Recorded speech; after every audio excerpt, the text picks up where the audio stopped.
Olá, alunos do oitavo ano, tudo bem com vocês? Espero que sim. Eu sou o professor Alexandre de Geografia e sejam bem-vindos a mais uma videoaula. Nesse nosso encontro de hoje, a gente vai tratar de algumas expressões que costumam ser usadas como sinônimos, mas que, na verdade, têm significados diferentes. Vamos dar uma olhadinha aqui?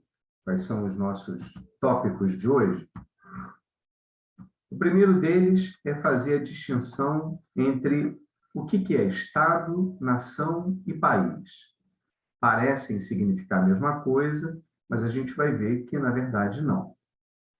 Vamos falar também sobre os conflitos e tensões internacionais que acontecem nesse momento e alguns que já decorrem já de algum prazo, né, e que ainda perduram. Vamos falar sobre geopolítica, que é um assunto que a gente já tratou aqui, vamos retornar até ela, mas na geopolítica internacional e principalmente da América e África, que são os assuntos pertinentes ao oitavo ano, e, por fim, falar da atuação de alguns organismos internacionais, que são órgãos acima dos países, né, que a gente chama de supranacionais, que cuidam de vários temas especiais no trato, na relação entre os países.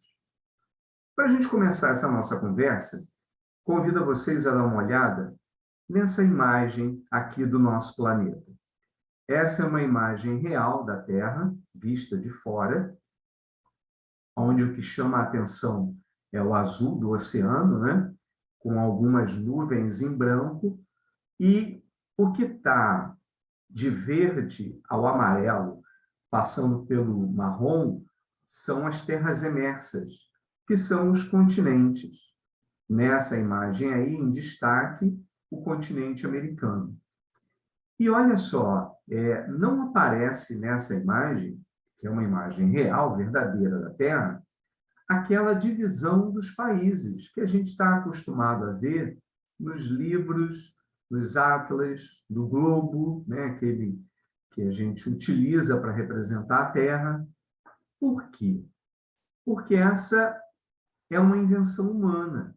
Não existe essa divisão entre os países como a gente se habituou a ver nos mapas.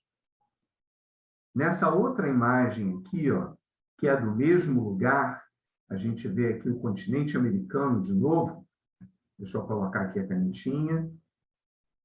Só que agora, tratado em computador, a gente vai ver aqui em amarelo, ó, a limitação entre os países, a divisão entre os países, que a gente está acostumado a ver. Então, país é um conceito criado pelo homem, é uma criação humana que não é natural, que não existe. Então, o que significa país? Deixa eu sair aqui da sua frente.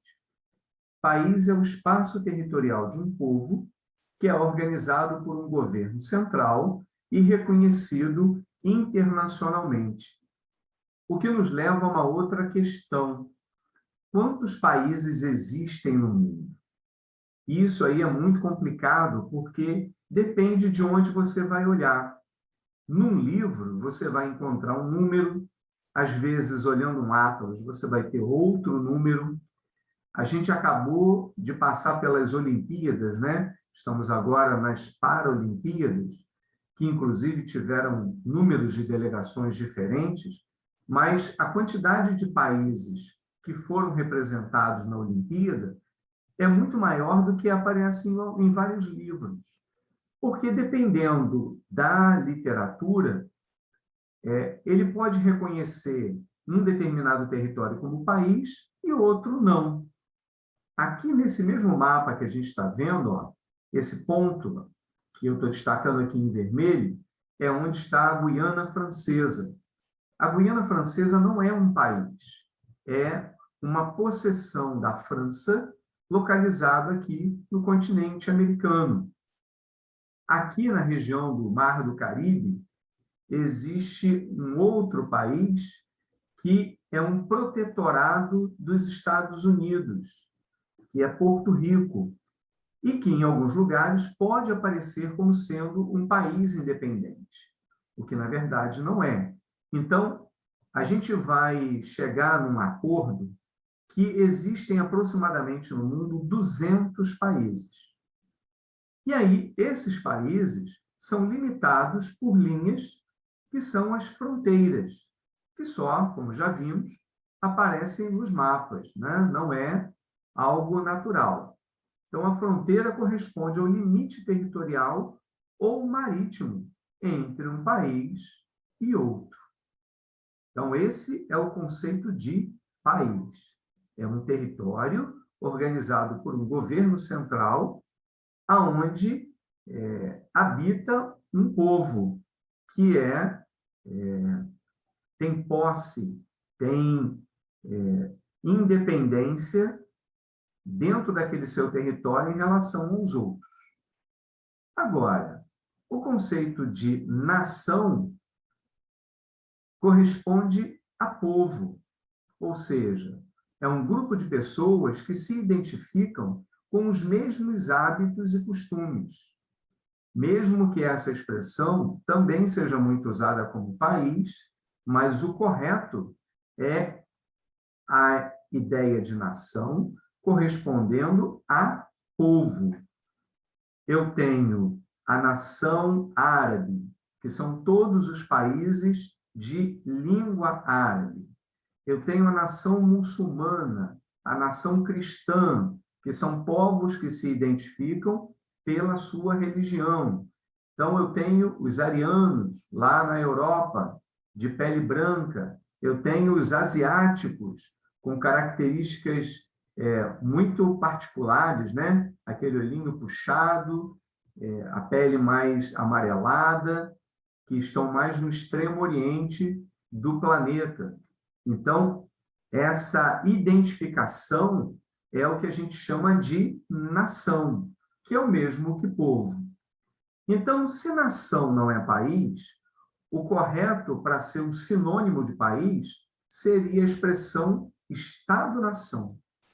Estado-nação, aí sim é o mesmo que país, porque se refere à organização política de um povo, nação, dentro do seu território, que é administrado por um governo, que significa Estado. Então, nação significa povo, Estado significa governo. É um povo que governa o seu próprio território. Então, Estado-nação, sinônimo de país. Nação é só relacionado a povo. Mas como é que se dá essa relação entre os Estados-nação? Vocês devem estar acompanhando aí na televisão, nesse momento, o drama que está ocorrendo no Afeganistão. Esse país foi ocupado pelos Estados Unidos há 20 anos atrás, desde 2001, quando os Estados Unidos sofreu um atentado terrorista, e esses terroristas se abrigaram no Afeganistão. Então, numa caça ao terrorismo, os Estados Unidos decidiu ocupar o Afeganistão e ficou lá durante 20 anos. Inclusive, tirando do poder o grupo que agora retorna com toda a força, ocupando o território deixado pelas tropas estadunidenses, o que está fazendo com que uma massa de migrantes afegãos se espalhem pelo mundo, temendo por essa radicalização desse grupo que é muito extremado em relação à sua religião, que é a religião islâmica. Então, nessa relação do que os Estados Unidos fez há 20 anos atrás e agora nessa sua decisão de sair do país, deixando espaço para um outro grupo, a essa relação que se dá entre as nações é o que a gente chama de geopolítica.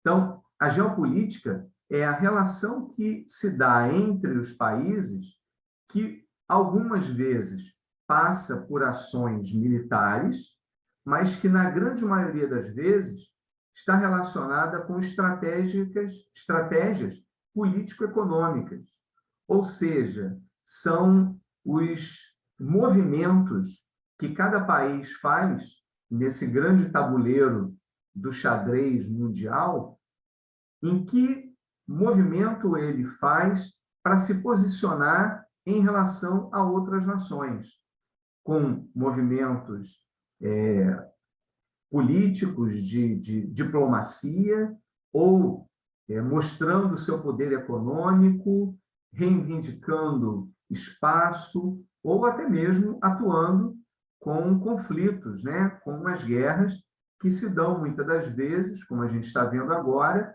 aonde espaços são ocupados por outros grupos nessas relações, na mudança de interesse de um país em relação a outro, em relação àquilo que para ele é mais importante nesse momento.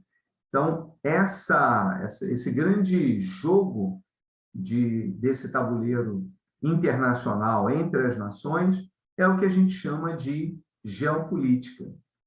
E essa geopolítica, ela muda de acordo com o tempo, de acordo com os interesses, de acordo com as necessidades, de acordo com o poder tecnológico e militar das nações. Então, a gente vai fazer uma pequena viagem, passando por algumas etapas da nossa história, percebendo como é que essa geopolítica foi modificando com o tempo. A nossa primeira parada vai ser lá no século XV e XVI, no período do colonialismo, e logo depois, no século XVIII, início do XIX, numa outra fase chamada de imperialismo. Tanto numa quanto na outra, o que se viu foram algumas nações, sobretudo as europeias, ampliando os seus territórios através de colônias, se apropriando de outros territórios, de outras nações, determinando como ia ser o comércio, como ia ser a legislação, impondo regras, tornando esses espaços colônias suas para ter mercado consumidor, ter acesso à matéria-prima, ter acesso a recursos minerais e energéticos. Então, a geopolítica do colonialismo, ela dividiu o mundo em 3 categorias, ou 3 mundos, melhor dizendo, né? O chamado Velho Mundo, que era o mundo conhecido até a Idade Média, que é anterior ao colonialismo, é o que reúne 3 continentes, ou parte dos 3 continentes. A Europa, como continente central, que é o que detinha maior poder militar e tecnologia, a África e a Ásia.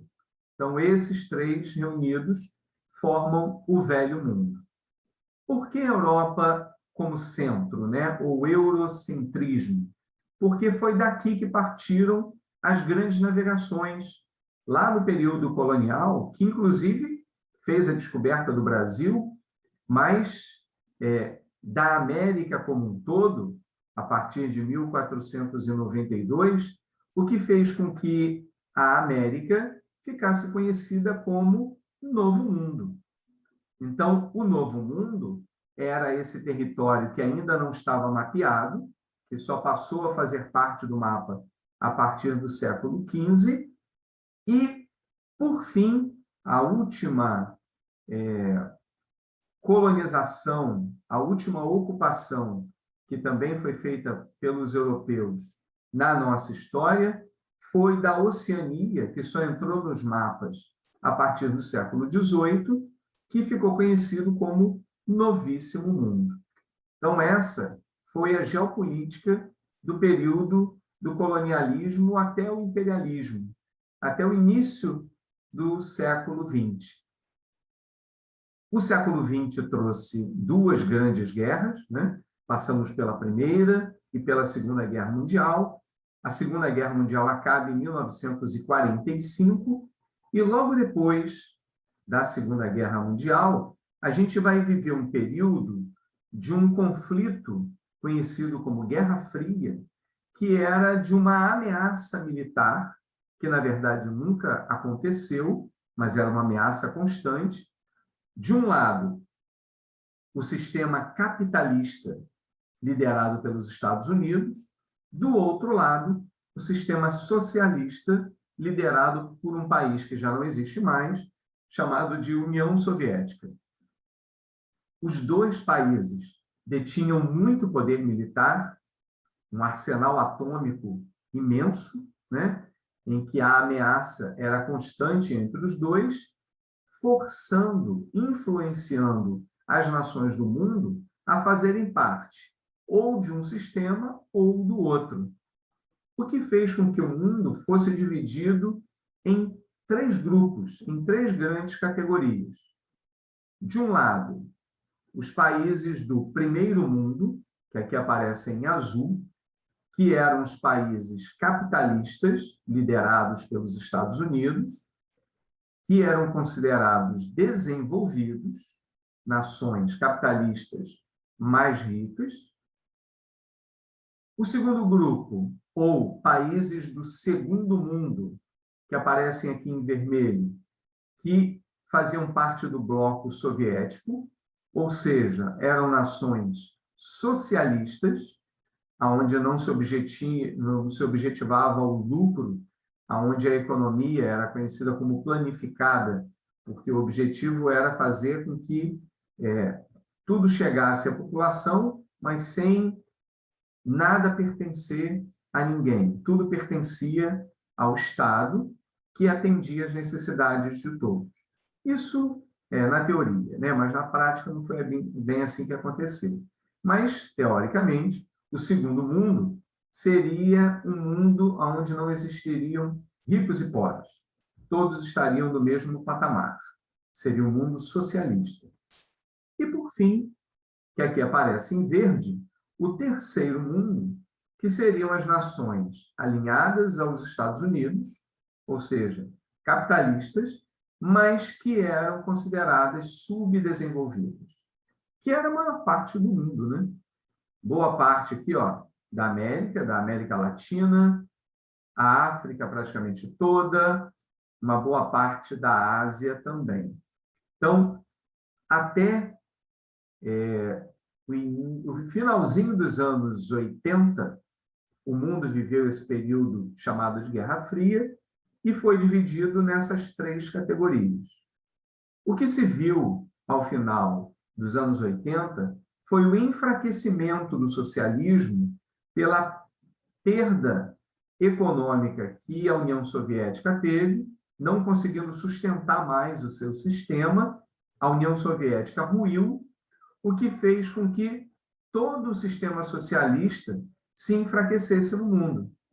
E aí a gente tem uma mudança na geopolítica mundial do pós-Guerra Fria. Aqui está sendo simbolizado pela queda de um muro que fazia a separação entre capitalistas e socialistas dentro da cidade de Berlim, na Alemanha. A Alemanha foi dividida em duas nações por esse muro.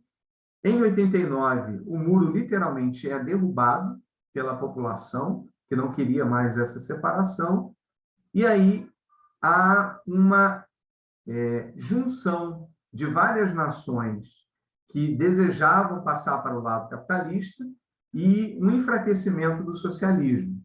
Daí, uma mudança novamente do mapa mundial, dessa geopolítica, agora dividindo os países em dois grandes grupos, que são divididos aqui por essa linha curva que a gente está vendo, que separa países do norte ou países desenvolvidos e do lado sul, os países subdesenvolvidos, fazendo uma separação entre países ricos e países pobres, o que novamente mexeu na relação entre as nações, modificando esse jogo geopolítico, aonde os interesses de um grupo entram em conflito com o outro.